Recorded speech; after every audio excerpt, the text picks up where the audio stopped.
أشهد أن لا إله إلا الله وحده لا شريك له له الملك وله الحمد له النعمة وله الفضل وله الثناء الحسن وله ما في السماوات والأرض وهو على كل شيء قدير. وأشهد أن محمدا عبده ورسوله أرسله الله بشيرا ونذيرا وداعيا إلى الله بإذنه وسراجا منيرا. أما بعد سبحانك لا علم لنا إلا ما علمتنا إنك أنت العليم الحكيم. قال الله تعالى في القرآن الكريم: أعوذ بالله من الشيطان الرجيم يا أيها الذين آمنوا اركعوا واسجدوا واعبدوا ربكم وافعلوا الخير لعلكم تفلحون. Sadaqallahul azim. Bapak Ibu hamba Allah yang dimuliakan, kembali kita bersyukur kepada Allah Subhanahu wa taala atas nikmat yang Allah berikan kepada kita semua. Salawat dan salam kita mohonkan kepada Allah, semoga senantiasa tercurah untuk Rasulullah sallallahu alaihi wasallam. Bapak Ibu hamba Allah yang dimuliakan, pertemuan kita bulan yang lalu sudah kita sampaikan tentang orang-orang yang beruntung. Sekali lagi, beruntung tersebut untuk keberuntungan akhiratnya.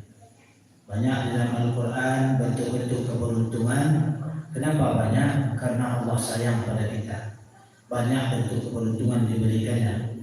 Melalui perbuatan ini menjadi orang beruntung, melalui perbuatan itu menjadi orang yang beruntung. Banyak pintu-pintu keberuntungan itu Allah berikan. Antara lain yang sudah kita sampaikan dalam surah Al-Qasas, itu ada 3 bentuknya. Yang pertama, fa'amma man taba wa amana wa amila salihan fa'asa ayakuna minas salihin menambuhi. Maka adapun orang-orang yang bertobat ya, kemudian beriman, kemudian dia beramal saleh, orang ini orang-orang yang beruntung. Demikian pula di dalam surah Al-A'la yang sudah kita sampaikan, qad aflaha man tazakka wa dzakara isma rabbih fasalla. Sungguh beruntung orang-orang yang mensucikan dirinya, kemudian orang-orang yang berzikir kepada Rabbnya, dan orang-orang yang mendirikan salat. Bapak Ibu hamba Allah yang dimuliakan, mereka itu tentu orang-orang yang beruntung. Nah, kan banyak bentuk keberuntungan Allah berikan. Kenapa? Sekali lagi, Allah sayang pada kita. Dalam ayat yang kita bacakan tadi pada surah Al-Hajj, di ayat yang ke-77 juga Allah berikan keberuntungan. Kepada siapa itu? Wahai orang-orang yang beriman. Wahai orang-orang yang beriman, maka ruku dan sujudlah kamu. Ruku dan sujud pertama dipahami dalam arti salat, bisa juga tunduk kepada aturan-aturan dan perintah Allah. Ruku dan sujud artinya mematuhi titah-titah Allah, perintah-perintah Allah, dan meninggalkan larangannya. Kemudian wa'budu rabbakum, baguskanlah tauhidkanlah Tuhan kamu, tauhidkanlah Allah Subhanahu wa taala, berawal dari ikrar la ilaha illallah. Kemudian tentu selanjutnya keyakinan kepada Allah kita tegakkan. Allah yang mendatangkan, Allah yang menolak, Allah yang menyehatkan, Allah yang memberi kehidupan, dan lain-lain seperti itu. Kemudian waf'alul khaira, lakukanlah kebaikan. Lakukanlah kebaikan la'allakum tuflihun, agar kamu menjadi orang-orang yang beruntung. Lakukanlah kebaikan. Bapak Ibu hamba Allah yang dimuliakan, sebenarnya kalau kita sudah mengikrarkan asyhadu an la ilaha illallah, sudah beriman kita, kemudian kita lakukan sesuatu yang tidak bertentangan dengan Allah dan Rasul, itu bisa dinilai sebagai kebaikan. Bisa dinilai sebagai kebaikan.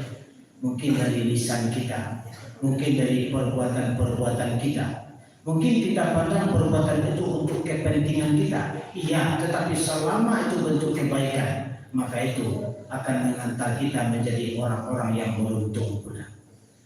Orang-orang yang beruntung, orang-orang yang menang akan kita dapat melalui perbuatan-perbuatan baik.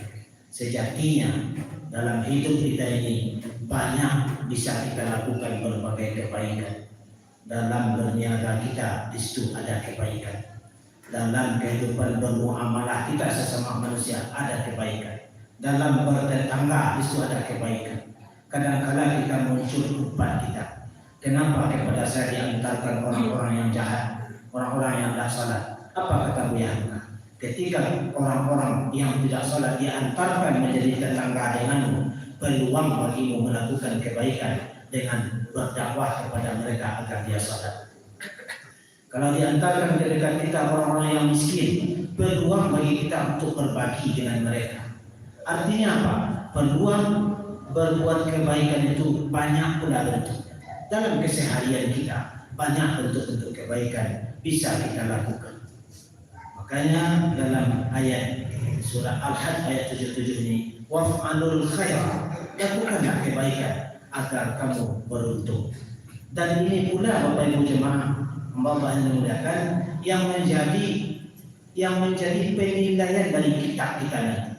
Kita teringat dalam pada surat Al-Insyiqaq Allah jelaskan bahwa nanti Allah akan memberikan, mereka akan memberikan kitab-kitab. Ada kitab yang diberikan dari tangan kanan, ada kitab yang diberikan dari tangan kiri, ada kitab yang diberikan wara azhari dari belakang punggungnya. Maka untuk tercapainya kitab kita diberikan dari tangan kanan, tentu mesti kita memperbanyak waf'alul khair, memperbanyak kebaikan. Waf'alul khair, lakukanlah kebaikan-kebaikan. Maka kalau itu bisa kita lakukan jelas, kitab kita nanti akan diberikan dari tangan kanan kita. Dan ini juga suatu indikasi orang itu beruntung. Dalam surah Al-Insyiqaq itu pada ayat 7 selanjutnya Allah jelaskan, فَأَمَّا مَنْ أُوتِيَ كِتَابَهُ بِيَمِينِهِ فَسَوْفَ يُحَاسَبُ حِسَابًا يَسِيرًا. Maka adapun orang-orang yang kitabnya diberikan dari tangan kanannya, maka orang itu fasaufa yuhasabu hisaban yasira, maka dia nanti akan dihitung, perhitungannya nanti dengan perhitungan yang mudah. Bertanya Aisyah kepada Rasul sallallahu alaihi wasallam, bagaimana orang yang perhitungannya mudah itu ya Rasulullah? Bagaimana orang yang perhitungannya mudah? Kata Nabi, ayyan zura bi kitabi fatajawaz lahu an. Dilihat saja kitabnya itu, kemudian diberikan keampunan kepada. Dilihat saja, ayat zurabi kita, dilihat saja kita, tidak ada diperiksa kita. Kemudian fatajawaz lahu an, kemudian diberikan keampunan kepada. Namun lanjut hadis ini, wa man nuqishal hisab, kemudian orang yang diteliti memeriksa, menghitung amalnya itu, maka uziba, orang itu pasti diazab. Artinya apa? Kita kalau ingin mendapat kitab dari tangan kanan, masuk ke dalam waf'alul khair, perbanyak melakukan kebaikan. Makanya Nabi SAW dalam tidur menjelang malam-malam berdoa kepada Allah, Allahumma hasibni hisaban yasira, wahai Tuhanku, hitunglah amalku dengan perhitungan yang mudah. Hitung amalku dengan perhitungan yang mudah. Orang sekelas Rasul SAW berdoa kepada Allah, hitunglah amalku dengan perhitungan yang mudah. Bapak Ibu Allah yang muliakan, bagaimana perhitungan yang mudah itu? Ini yang ditanyakan oleh Aisyah. Apa itu? Bahwasanya dilihat saja kita. Tapi kalau diperhatikan satu persatu, orang ini tiba pasti diazab terlebih.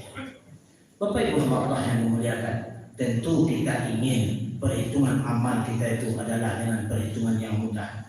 Karena ada pula orang sebaliknya, wa amma man utiya kitabahu wara'a zahri fasawfa yad'u subura. Adapun orang yang kitabnya diberikan dari belakang punggungnya, orang itu nanti fasawfa yad'u subura, dia akan berteriak celakalah. Kenapa? Karena kitabnya diberikan dari belakang punggungnya. Kenapa? Karena dia tidak banyak melakukan kebaikan-kebaikan di muka bumi. Waktu hidupnya tidak diisinya dengan berbagai kebaikan. Bapak Ibu Allah yang memuliakan, ini juga orang yang beruntung. Kita tengok pula dalam surah Al-Ahzab ayat 70 dan 71 juga diceritakan tentang orang yang beruntung juga. Apa kata Allah? Ya ayyuhalladzina amanu taqullaha wa qulu qawlan sadida yuslih lakum a'malakum wa yaghfir lakum dzunubakum wa may yuti'illaha wa rasulahu faqad faza fawzan 'azima. Wahai orang-orang yang beriman, takwalah kamu kepada Allah dan katakanlah perkataan yang benar. Apa itu perkataan yang benar? Perkataan yang tidak menyalahi kebenaran tersebut. Perkataan yang tidak berselisih, menyelisihi kebenaran. Perkataan yang tidak menyelisihi kenyataan. Itu perkataan yang benar. Kalau perkataan yang benar saja disuruh kita mengucapkannya, tentu perbuatan yang benar jauh lebih diperintahkan. Maka hati-hati. Kalau kita tidak mengatakan perkataan yang benar, terjebak di dalam dosa. Kalau orang berdosa, maka itu termasuk orang-orang yang melakukan dosa yang besar. Bapak Ibu Allah yang dimuliakan. Kemudian lanjutan ayat tersebut, yuslih lakum a'malakum. Kalau kamu berani mengatakan yang benar, kalau kamu berani jujur, kalau kamu berani melakukan kejujuran itu dari lisan dan perbuatan kamu, yuslih lakum a'malakum wa yaghfir lakum dzunubakum. Allah jamin seluruh perbuatan-perbuatan kamu yang lain, kebaikan yang lain akan ikut Allah terima perbuatan itu.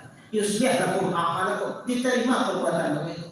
Kalau kamu berbuat baik kemudian jujur, diterima kebaikan yang lain.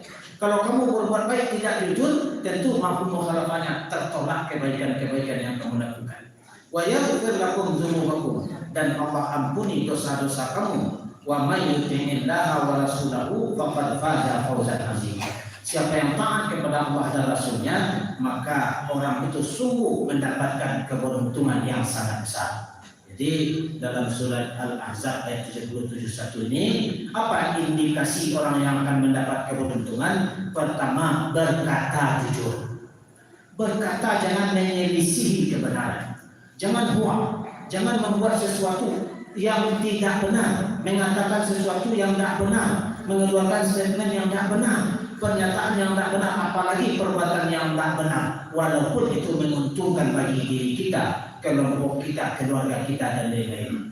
Maka indikasinya berkata benar, apalagi berbuat benar, kemudian taat kepada Allah dan Rasul. Orang ini juga mendapat keberuntungan. Mudah-mudahan Bapak Ibu Allah yang dimuliakan, kita mendapat pula dari pintu ini keberuntungan. Apa itu tadi? Yang pertama dalam surat Al-Hajj itu tadi, kita bisa mencapai keberuntungan dengan tunduk, rukuk dan sujud serta menyembah kepada Allah Subhanahu wa taala, kemudian waf'alul khair, melakukan kebaikan. Yang kedua jujur, kemudian yang ketiga taat kepada Allah dan Rasul.